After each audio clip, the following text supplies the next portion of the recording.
Namaste, welcome to Season 2, Episode 13 of TT Talks. My name is Suhas, and today we have a special guest. Hey Suhas, I'm Aditya. Hi Aditya. So Aditya, do you want to tell us a little bit about yourself? So my name's Aaditya Hingoo. I go to Georgia Tech and I'm a first year and I'm a Mechie major and I love Hindustani and Carnatic music. But I've been learning Hindustani music for more than 10, 12 years now. And it's fun. So what instrument do you specifically play? Okay, I play sitar and I've been learning sitar for 5 years and then I've been doing vocal before that for 10ish years. But I've started doing vocal seriously when I started doing sitar. So it's been 5 years of good proper training. Okay, so some of our audience members might not know what sitar is. So how would you best explain it to another instrument? Okay, so the sitar essentially is a stringed instrument which has frets. So it's kind of like a guitar. Yeah. But it's, the fundamental way of playing it is different. So instead of chords, Indian music is more about melody rather than harmony. Okay. So we have one string which you play most of your melody on. Okay, and you use the entire neck of the instrument extensively rather than switching between strings. Yeah. But yeah, it's just basically a fretted stringed instrument, and its focus is melodic rather than harmonic. Is it similar to a harp? It is not. It's not, okay. It's a plucked string instrument with a neck. So a harp is it has strings and you pluck the different strings which are tuned to different notes. But the sitar is fretted. Okay. So do you play for fun or part of a club or something? So I'm actually part of Arohi over here and I've just got onto the board. But basically they're a club for all Indian classical art. So they do dance, they do instrumental, they do vocal music, Hindustani and Carnatic both. Okay. And I've performed for them a couple of times. And we have membership for people and we have events and stuff. What kind of events do you guys have? So we have jamming events, we have events where we go for concerts, we have we do our own events, and we also host other artists who come to Atlanta or to Tech sometimes and perform for us. What's Arohi's most famous artist that's played? Most famous, we had a really, really good Let Them by TM Krishna. Okay.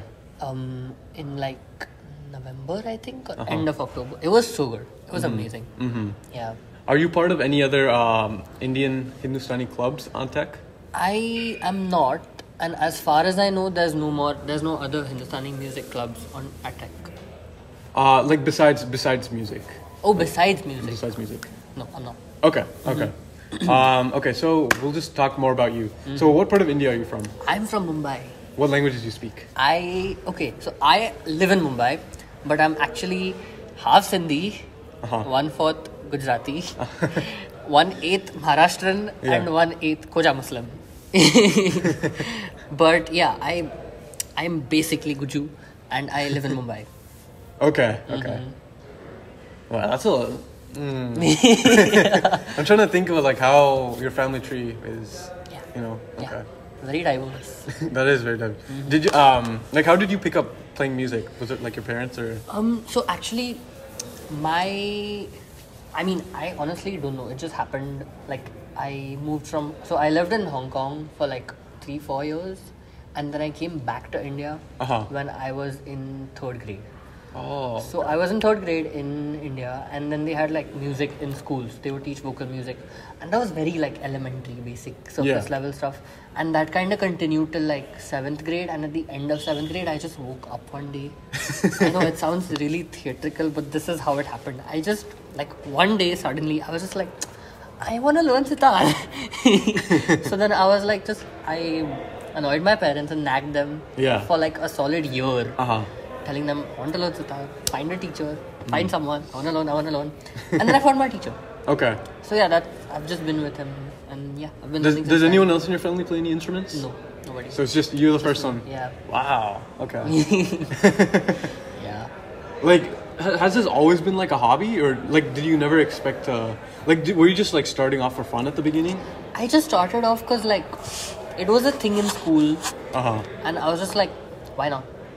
Why not? Yeah, why not try it? And then I enjoyed it. I enjoyed it in school, but then after a point, I started listening to real Hindustani music. Yeah. Because I wasn't exposed to that. What do you mean real Hindustani music? Performance. like actual ustads and pandits singing, like real concerts. Okay. I started getting exposed to that a long time after I started learning, because when I started learning, I was learning very elementary level stuff, and they don't focus on the end goal. There's not a lot of listening to great people and stuff. They didn't focus on that. My teacher right now does. Okay, he'll be like, listen to this person, you know how that person does that, how that person does that. Yeah. That didn't happen at that elementary stage. So I just didn't have the exposure. And I was like, it's fun, but like it's like, what is this? I didn't know what it was. So you have a teacher right now. Where like, is he on campus? Oh yeah, he's in Mumbai. Okay, so you guys do like audio, like video lessons? Yeah, we do online right now. Okay. But yeah, when I'm there, I go pretty regularly to his place. So winter break is coming up. Are you going back to Mumbai? Oh yeah. Oh yeah. For sure. Oh, okay. So I'm going back and I'm getting my Surbahar here. I forgot to mention this, but Surbahar is basically, it's a bigger version of the sitar. So that I've just picked that up recently in like Feb this year. Yeah. And it's basically, so if like the way you have a cello for a violin, it's like a bass version. The Surbahar is kind of the cello. So it's just a big sitar. It's a bigger sitar, basically, and it's more bass. And yeah, there's like slight differences in technique and genre and stuff like that. But yeah, it's very rare. Nobody plays it anymore. This is the first time I'm hearing about it. So that's also, I'm getting my Surbahar when I come back from break. So I'm excited about that. So are you gonna bring it to Tech? Or? Oh yeah. Oh, so you're gonna bring it on the plane? I am. Wow. It's terrifying, but I'm gonna do it. There's a big risk because you might get damaged. Yeah, but I got my sitar. So like, I don't know, I'll just like stuff socks into the case and do the best I can. Yeah. Should survive. So you were born in India, right? I was, yeah. How long did and you said you went to Hong Kong when you were in 3rd grade? Or? No, I went to Hong Kong when I was like 5. What was the reason for that? I don't know. I was 5. My dad was like, I think his job or something shifted. Okay. So yeah, we just moved and then we came back in like 3-4 years. Okay. So why did you choose to come to Tech of all colleges and stuff? Okay. Firstly, I don't know. The moment, like in my college search, in my initial list of colleges, I had like 50 colleges. Yeah. But then I just like went through all of them and I saw Tech. And actually my advisors, they had made a list of like 10, 12 colleges and Tech wasn't on there. Really? Yeah. But I added Tech and I was like, this is the place. I need to go here. Because my parents and everyone was like, Ivy League and MIT. And I was like, no, why? I don't want to go there. I want to go to Tech. So yeah. And then I got in. And I was like, let's go. You liked it? That was your best choice? It was my favorite choice. I don't know. Just I felt like great school. Yeah. And good weather. Why not? Good weather? That's got to be a joke. No, Look at the weather outside for like the past 3 weeks. But would you rather be here or would you rather be freezing? True. Up and That's true. Yeah, that is I'm true. from Mumbai. Yeah.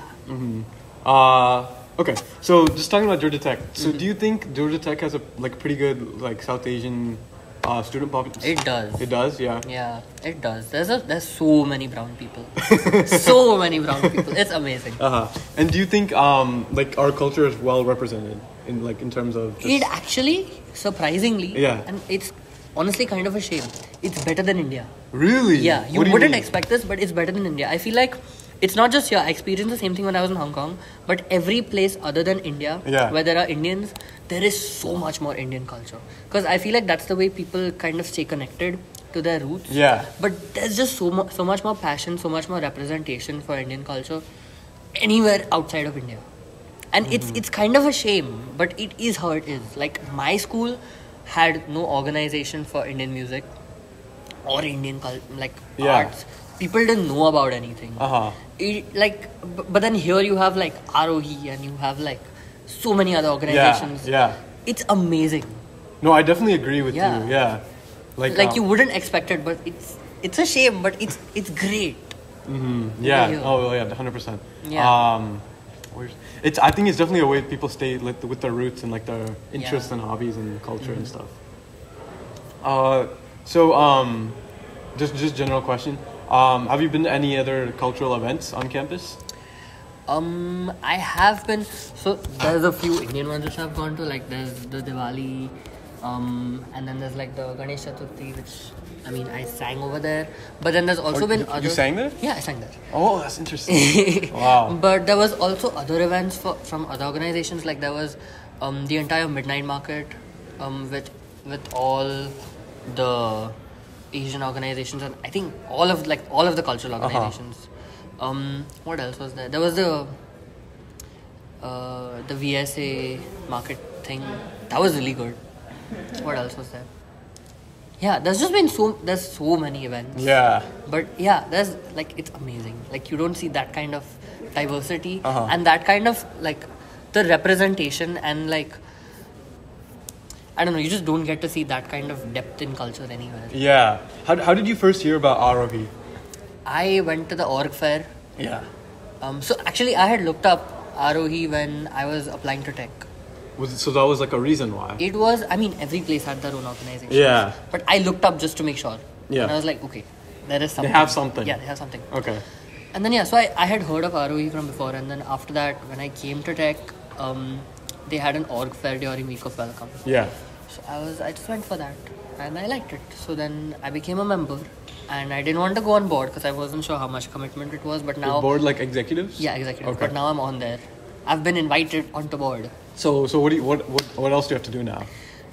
Go for meetings. I think I'm on the membership board, so I think I'll be part of the committee organizing events, dealing with membership. Because the thing is, Hindustani music is very, very underrepresented in Arohi.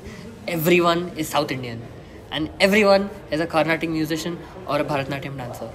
Ooh. Yeah. Okay, so it's not just music; it's also dance. It is also dance, but it's mostly music. Okay. And the thing is, it's kind of a family.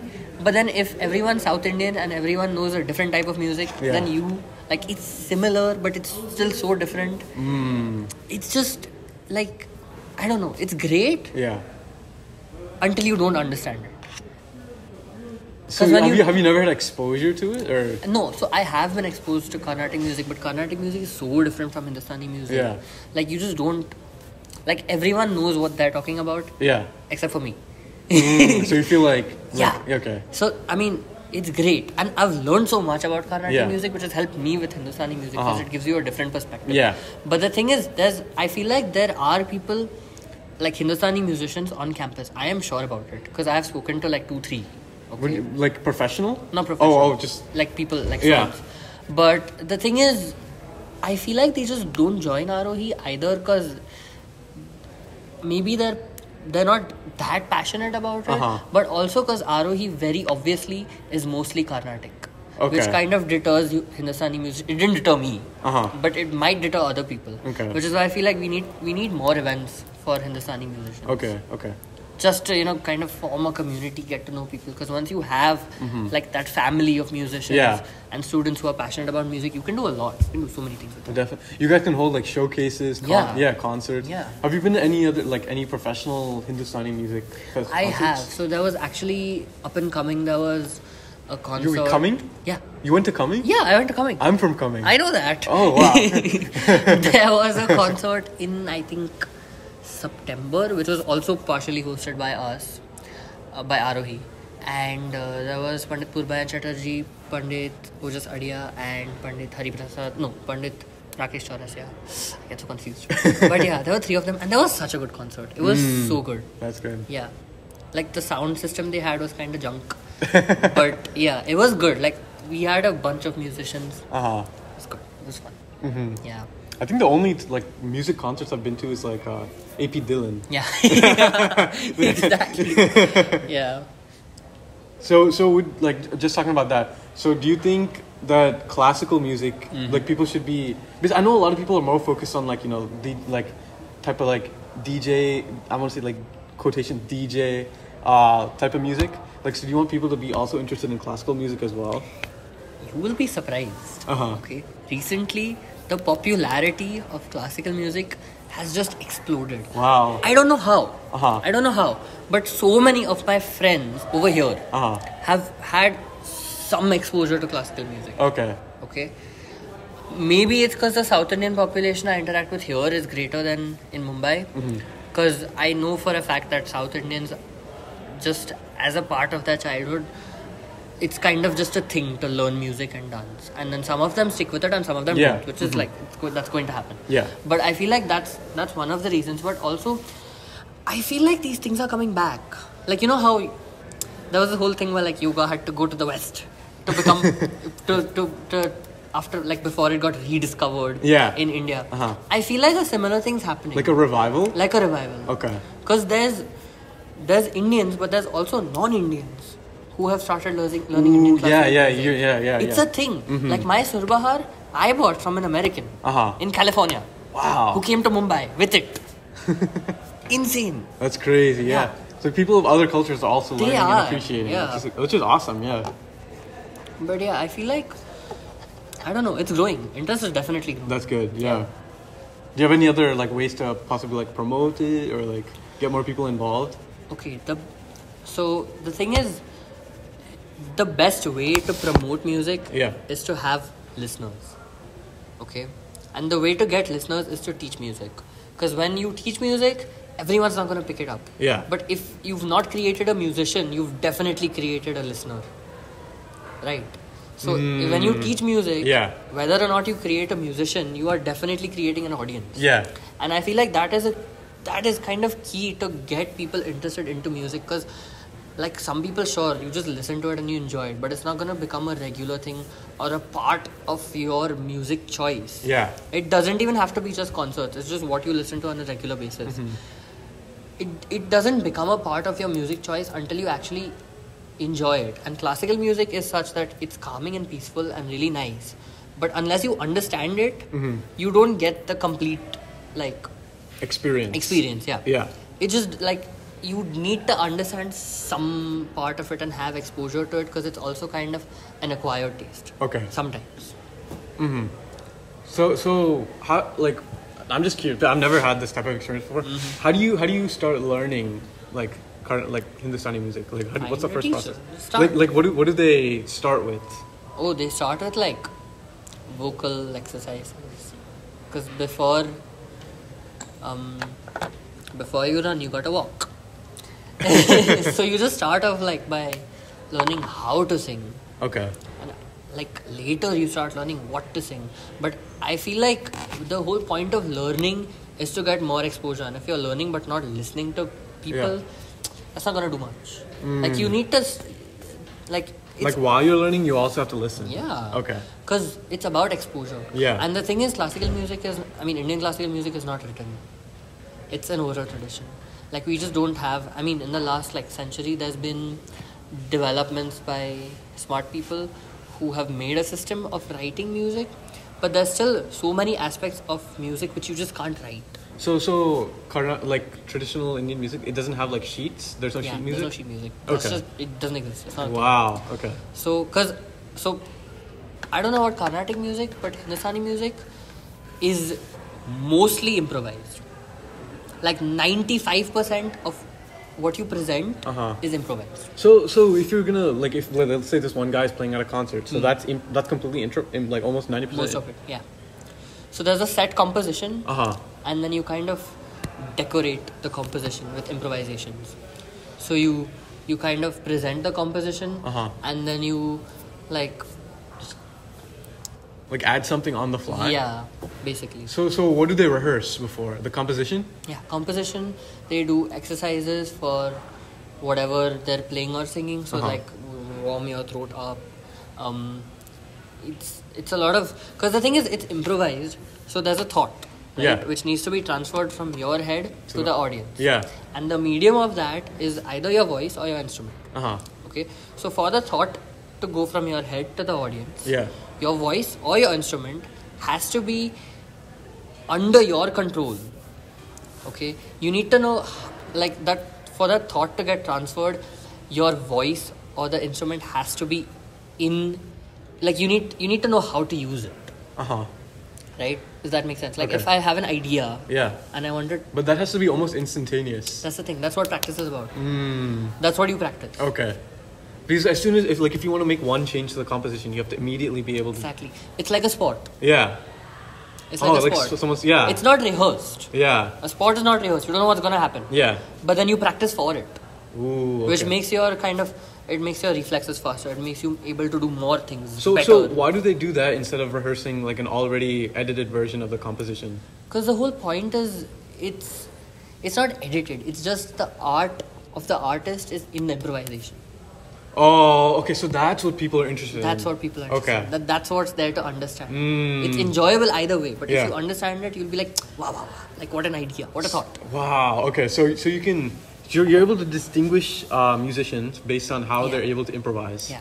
Ooh. Okay. And this is musicians. There's an other aspect because my teacher is a musician, but he's also a composer. All musicians are not composers. Could you explain the difference to our Okay. audience? Composer is when you compose music. So you compose the composition. You write a composition. So I write words. Yeah. And I set them to a tune. Uh-huh. Or I just write a tune if it's an instrument. Yeah. Okay. That is my composition. Yeah. Making a composition, that's done by a composer. Uh-huh. Musician will sing the composition. Yeah. And present it with their own ideas and their own interpretation of that composition. Uh-huh. Okay. So the thing with composition is done in advance. Yeah. Right? Yeah. So the thought and the art and the beauty of the composition comes from the musician. comes from the composer. Of the composition. Of the composition. Comes from the composer. Yeah. So when you appreciate the composition, that is the work of the composer. Yeah. So that's the thought and idea. There's things like the speed. There's things like the tune, which sometimes very intelligently complement the words and the meaning or the context. Yes. Things like that, they are done by the composer. Uh-huh. Okay, but then things you add on top of that, that's the work of the musician. Okay. Got you. I understand. Okay. And sometimes the composer is the musician. Like if I'm singing my own composition, Yeah. I am also the composer. And I'm also the musician. Have you ever done that before? No, I don't compose. I'm not there yet. Yeah. So does the same thing happen for dancing too, or is it like? I have no idea. Okay. Yeah. So like you don't know if they. I don't know. Okay. I think Kathak maybe, Okay. but Bharatanatyam no. Okay. Yeah, Bharatanatyam is pretty like Rigid. Very rigid. Yeah. Okay. So when you did you visit after you moved from Hong Kong, you lived in India for the rest of your life until you came here. So what are some of your like favorite memories about living in India? Just a general question. Memories. It's hard because I've been living there. Yeah. So like no, if you like just thought about it. Yeah, I feel like the things I miss the most after coming here, the food. Yeah. 100%. The food. I'm used to some good food in India, okay? Yeah. Yeah, the food, the weather, for sure. Yeah. The air here is so much cleaner. Yeah. And better to breathe, but I still miss the pollution of Mumbai. I still miss it. The hot weather, the humidity, the pollution. Yeah. There's just something about It's it. like a special essence. Plus the ocean. I just like being like on the coast. Yeah. It's fun. And what else? Oh yeah, family. Of course. Family, friends, people. Mm-hmm. Yeah. Have you ever been to what other major cities have you been to? Like I'm from Hyderabad. Have you been to Hyderabad before? I have. You have? Yeah. Have you like for what reason? Just like passing by. Okay. Yeah. Yeah. I haven't like stayed in Hyderabad. But yeah, I've been to Delhi. I didn't have fun over there. I felt sick because it's so polluted. But yeah, cities are not I don't like cities. Okay. Yeah. Like whenever we go for holiday in India, or even outside India mostly, it's just we just go to villages and like rural areas. Valid. Yeah. We used to go to villages, but a lot of my relatives, since they got older, they moved to the cities. So it's a lot more easier for them. Yeah. So what are you looking forward to when you go back for winter break? Food. I have like a whole list of food which I want to eat. Oh yeah, and also I'm going for it's not a concert, it's a listening session. Yeah. Of an archive of recordings. So I'm going for that. What do you mean? Okay, so NCPA, that's the National Center.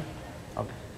NCP, National Center for Performing Arts. Uh-huh. National Center for Performing Arts. Yeah. Okay. And they have recordings of Ustad Vilat Khan Sahab from like, I don't know, the 90s, I think. And these are archival recordings which nobody's heard, and they have like gold in them. The things he says and the things he plays, insane. So they've never been released? No. Yeah. So how come they're doing a listening session? Like, because that's, I mean, what's the point of archives otherwise? True. So they're doing they've been doing listening sessions, and they had actually started before COVID happened, and then they stopped when COVID happened, and now they've restarted, and I'm just missing everything. But they're doing one the day I'm landing. So you're gonna run to that? I'm gonna run to that. And then I think I want to go for more concerts. If they're happening, they should be happening. Concerts happen in NCP all the time. And then I'm just gonna be doing music. A lot of music. Yeah. Yeah. And that's, I don't have any, like, I might go for like a holiday somewhere. Yeah. So it's gonna be like pretty chill? It is pretty chill. Yeah, I'm gonna meet my high school friends. Oh, that's cool. Yeah, that's fun.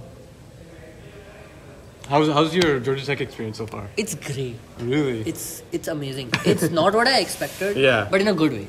What do you mean? Like, I had heard horror stories about dorms and stuff, and I still do, but I'm not part of them. So it's not that bad. Also, I had heard that classes are like scary hard and stuff. Yeah. And they're hard, but honestly, high school was more effort than this. Really? Yeah. I am complete opposite. It sounds insane, but high school, it's maybe because it's my first semester and I've taken like stupid classes, but still, high school was more effort than this. Okay. Yeah. So it's pretty good. I like it. Yeah. And there's so much diversity. Oh yeah. So much diversity. Have you been outside of Georgia Tech, like Midtown region, that area? Yeah. Do you think have you been to Blue India? Like I've ordered from there once. It was okay. Okay. It wasn't great. I think there's another one, Non-Stop. Yeah, I haven't eaten from. Okay. I haven't heard very nice things about that. Yeah. But it's definitely good that they're improving, you know? Oh yeah. Yeah. Do you have anything else to add about any of our topics? Like elaborate further for our audience? Like when is your next, is Arohi done for the semester? Yeah, Arohi's done for the semester. They're gonna start off with, I think they're gonna start off with they've just added me to board. Yeah. So I'm gonna, like, I'm guessing there's communications to come. Okay. But like next semester, I feel like the semester starts off with just like planning meetings, getting things going, and after that I want to kind of get some events happening, because we currently have a lack of events in general for like just members. Like we have performance events, but that's only for performers. If there's people who are just what are performing events? Performing events are where we perform. Just other people strictly perform in front of. Yeah, just like a concert, basically. But like we had one jam session this semester, and it was good. Yeah. Like a bunch of people turned up. Okay. So I feel like having those kinds of events more. Also just like going with a bunch of people to just like to a concert, things like that. Because like right now there's not a lot of events happening for just members. Yeah. So I feel like just to involve them a little bit more. Yeah. That's the type of stuff you would do. Yeah. Okay. Interesting. Okay, I think we dug into your passion a lot. But it's actually very good because you're the first guest that's actually like interested in the performing arts that's been on the podcast. Really? Yeah. So a lot of them were like activists, like social activism. We had a couple academic professors do this, and then we had our friends talk on it. So I think your perspective is very interesting, and I'm really interested in how you said classical music is being reintroduced actually, and it's having a revival. Yeah. That's very for taking the time out to be on this podcast. Thank you, Suhas. It was a pleasure talking, and I'm glad. Like this is the kind of stuff we need to get people more interested in classical music, and like just awareness and just exposure. That's all we need. Yeah. Because music is amazing, and it makes itself popular. It just needs to have the right audience for it. Yep. Exactly. The right ears. Okay. Perfect. Thank you so much. Thank you.